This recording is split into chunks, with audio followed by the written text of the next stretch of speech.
Hey traders, this is Okana. I'm going to talk about Martingale, a betting system, or as some people call it, binary option strategy.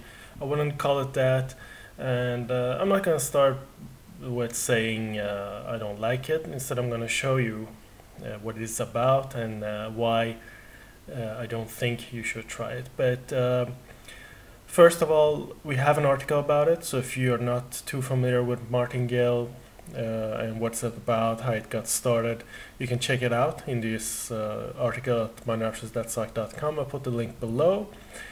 But if you look up Martingale on Wikipedia, for example, you will see that it says that it's a betting system and that gamblers use it in casinos, on roulette, for example, and usually they win a small reward, but then in the end the losses are catastrophic.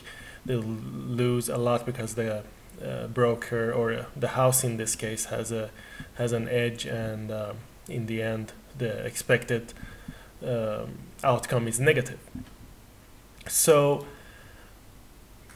let's start with the first picture here. It's Martingale. About remember, this is about roulette first, because just I'm gonna explain Martingale for you first, and before we get into the binary option stuff. So in this case, if you bet $10, you lose, you double up, and then you lose again, you double up, and then you lose again, you double up. So you doubled up 3 times, a 3-step Martingale. And you can see that in each case, in the roulette or casino scenario, you win 100% on your investment. But let's move on to binary options. You can see that if you invest $10, if you win, obviously, let's suppose it's an 80% return on that asset. In that case, you're a happy trader. You got $8 in profit plus your $10 back. But if you lost those $10, you're gonna double up, just like in the previous picture about roulette. So what happens now is that you only get $16,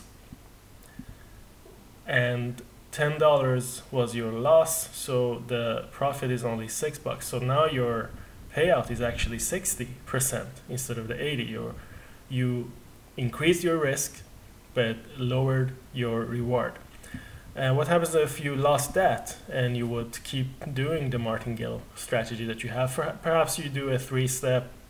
Some people do a 5-step Martingale. I think 3, 4, and 5 is the most common steps for Martingale.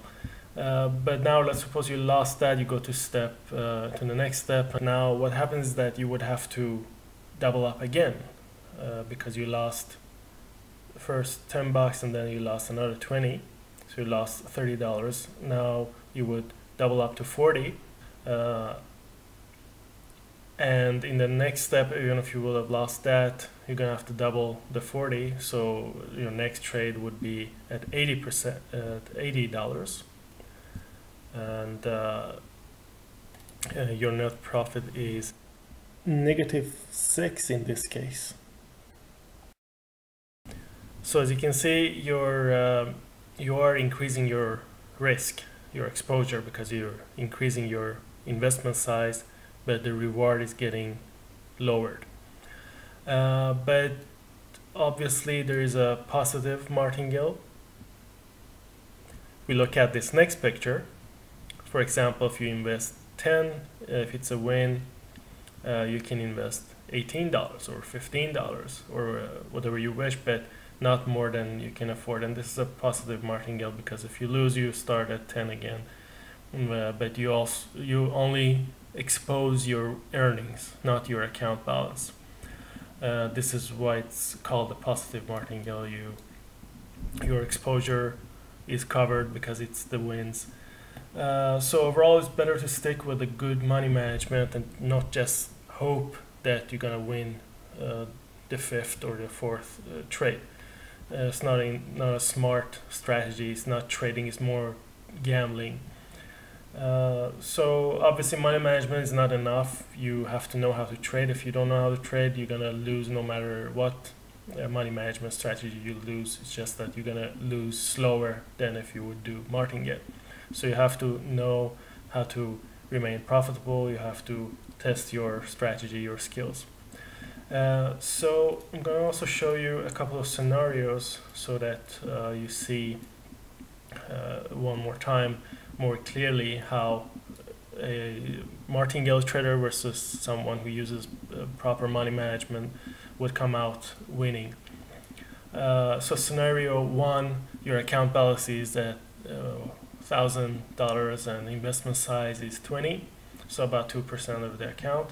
And let's suppose the return on the asset is 80%, and you would martingale up to, let's say, 5 steps in total, 4 steps above the 20. So if you lose the 20 bucks, you would go to 40, and then 80, 160, and then 320. So now let's suppose you would lose all those 5 trades, because it's gonna happen. Sooner or later you're gonna lose a few trades in a row, and it happens to everyone.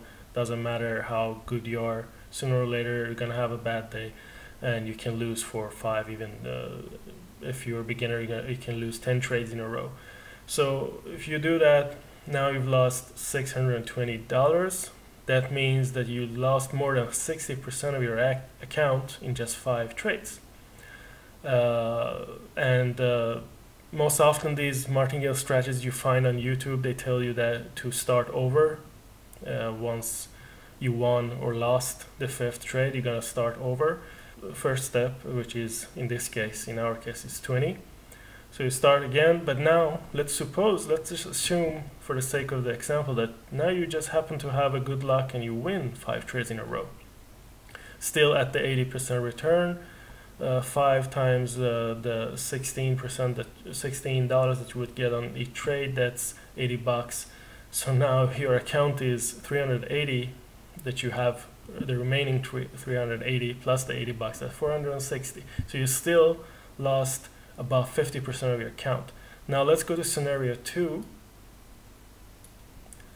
In this case, the same scenario, your balance is $1,000 and your investment size is the same. Everything is the same except you don't do the martingale, but you still lose 5 trades in a row, just like the other guy.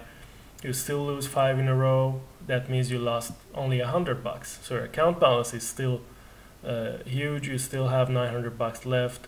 But now, just like the previous scenario, your luck turns around. Now you also have 5 wins in a row, which means now you get 80 bucks. Now your total balance is at 980 versus the other guy who had 460. So you lost only 1 trade, if you see it that way, because you only lost 20 bucks. However, obviously, if you applied a positive type of good money management, if you would call it, or positive martingale, as some people call it, and increased your trading size after you saw that, hey, I'm having a good day, I've had 3 good trades in a row, I'm gonna increase a little bit. So if you would have increased your trading, your investment size up to the 5 trades and had 5 winning trades, now you could have made all the losses back plus additional profits. So you can be the judge of that, which scenario is better. You're gonna just hope to win the 5th trade, or you're gonna lose most of your balance. That's up to you. So if you ask me, do I double up sometimes? Of course I do. Many traders do, if not most of them.